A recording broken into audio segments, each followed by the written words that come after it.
2월 1일 오늘의 날씨는 대체로 흐리며 오후 7시부터 눈이 내린다고 합니다. 현재 기온은 영하 17도, 체감 온도는 영하 24도입니다. 추운 날씨가 계속 이어지고 있습니다. 건강에 유념하시기 바랍니다. 에드먼턴 인포 주요 뉴스입니다. 지역 소식입니다. 엘버타는 일요일에 461명의 새로운 코비드-19 확진자와 8명의 사망자를 보고했습니다. 엘버타주의 확진자는 다시 한번 감소하여 7,505명으로 감소했습니다. 사망자 중 3명은 70대에서 90대 연령대로 에드먼턴 지역에서 발생했으며 4명은 캘거리 지역에서 동반 질환이 없는 50대 여성 1명이 포함되었습니다. 나머지는 80대부터 90대까지의 사람들이었습니다. 입원도 감소했습니다. 입원자는 561명으로 토요일보다 21명 감소했습니다. 중환자실에는 100명이 있습니다. 저번 주 토요일까지 8,946개의 테스트를 완료하여 5.28%의 테스트 양성률을 기록했습니다. 현재까지 10만 6,254명의 엘버타인이 첫 번째 백신 접종을 받았으며 그중 16,118명이 두 번째 추가 접종으로 완전히 예방접종을 완료했습니다. 일요일까지 엘버타에서는 1,631명이 코비드-19로 사망했습니다. 보건당국은 코비드-19의 확산을 줄이기 위해 공공보건 명령을 준수하지 않은 에드먼턴 지역 교회를 폐쇄하도록 명령했습니다. 1월 29일 엘버타 헬스 서비스는 파크랜드 카운티의 그레이스 라이프 교회를 즉시 폐쇄하도록 명령했습니다. 당국은 1월 24일에 교회에 참석한 사람이 290명 이상이라는 조사관의 관찰을 인용했는데 이는 수용치의 15%를 초과하는 것이라고 하였습니다. 직원과 자원봉사자들이 2m 거리를 유지하고 있지 않다는 점을 지적했습니다. 올드 스트레스 코너의 뒷골목에 자리 잡은 기업들은 곧 상점을 꾸미는 데 도움이 되는 도시 보조금을 받을 수 있다고 합니다. 에드먼턴의 뒷골목 상권을 개척하는 데 도움이 된 지역제과점은 이러한 움직임이 Y 대비뉴 북쪽 골목 상권이 유지하게 될 것이라고 말합니다. 한국 소식입니다.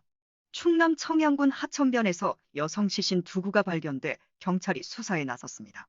31일 충남경찰청에 따르면 이날 오후 2시 25분쯤 청양읍 지천변의 생태공원 인근에서 여성 시신 2구가 발견되어 인근을 지나던 주민이 발견해 경찰에 신고했습니다. 경찰은 40대와 10대로 보이는 두 사람을 모녀관계라고 설명했습니다.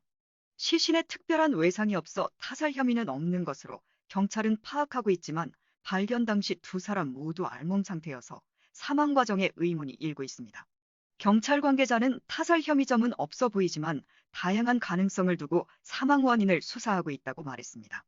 이삿짐 정리 과정에서 한국 돈으로 3억 원이 넘는 달러 뭉치가 든 비닐봉투를 실수로 내다버린 사건이 알려진 지 엿새가 됐으나 현금 행방이 여전히 파악되지 않고 있습니다. 1일 경찰에 따르면 달러 약 28만 불, 하나 3억 1천만 원을 잃어버렸다며 경찰에 신고한 A씨는 이날까지도 현금을 찾지 못했다고 하였습니다. 치매 증세가 있는 A씨의 어머니는 지난달 24일 이사를 가기 위해 이삿짐을 정리하던 중 달러 뭉치가 든 비닐봉투 1개를 집밖 쓰레기를 모아둔 곳에 내놓은 것으로 알려졌습니다. 해외 소식입니다. 미얀마에서 50년 군부 독재가 막을 내리고 문민정부가 수립된 지 5년 만에 군부가 쿠데타를 일으켰습니다. 군부는 민주주의의 상징인 아웅산수치 국가고문 등을 구금하고 1년간의 비상사태를 선포했습니다. 미얀마 군부가 새벽에 쿠데타를 일으켜 아웅산수치 국가고문과 윈민 대통령 등 고위 인사를 구금하고 1년간의 비상사태를 선포했습니다. 군부는 지난해 11월 총선에서 집권당인 민주주의 민족동맹당이 승리한 데 대해 부정선거를 주장해왔습니다. 국제사회는 우려를 표하고 있습니다. 탈의실 천장에서 여성들을 훔쳐보던 미국 남성이 무너진 천장에서 추락해 결국 여성들에게 붙잡혀 수감되는 최후를 맞이했습니다. 31일 ABC 뉴스 등은 미국 버지니아주 스태퍼드 카운티 주민인 41살 브라이언 앤서니조가 지난 주말 오후 1시 16분쯤 피트니스 센터의 여성 탈의실 천장으로 숨어들어 여성들을 몰래 들여다보다 천장이 무너지며 추락했다고 보도했습니다. 그는 피트니스 센터의 여성들에게 붙잡혀 구석으로 몰렸다가 출동한 경찰에 의해 공공기물 파손 등의 혐의로 체포됐습니다.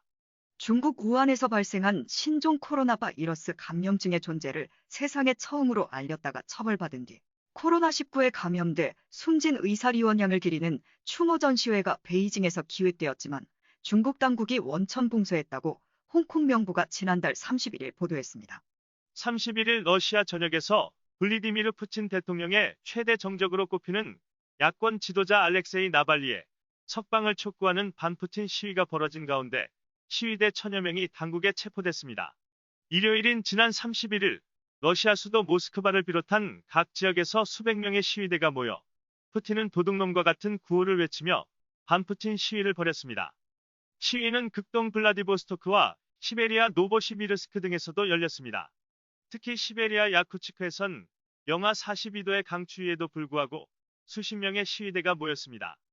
도널드 트럼프 전 미국 대통령이 탄핵 심판에 함께 나서기로 했던 5명의 변호인과 모두 결별했습니다. 주요 외신에 따르면 31일 트럼프 전 대통령 탄핵 대응법률팀을 이끌던 부치바워즈 변호사를 비롯해 5명의 변호사가 전원 사퇴했습니다.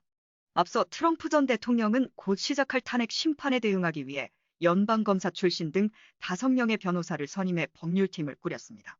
그러나 이들은 대응 방향을 놓고 트럼프 전 대통령과 큰 이견을 드러냈습니다. 법률팀은 퇴임한 전직 대통령에 대한 탄핵 심판에 회부하는 것은 위헌이라는 주장으로 맞서자고 제안했지만 트럼프 전 대통령은 탄핵 심판에서도 또다시 대선 사기를 주장하자고 고집한 것으로 전해졌습니다. 결국 탄핵 심판을 불과 일주일 앞두고도 끝내 이견이 좁혀지지 않자 법률팀이 전원 사퇴하기로 했습니다. 지금까지 간추린 뉴스였습니다.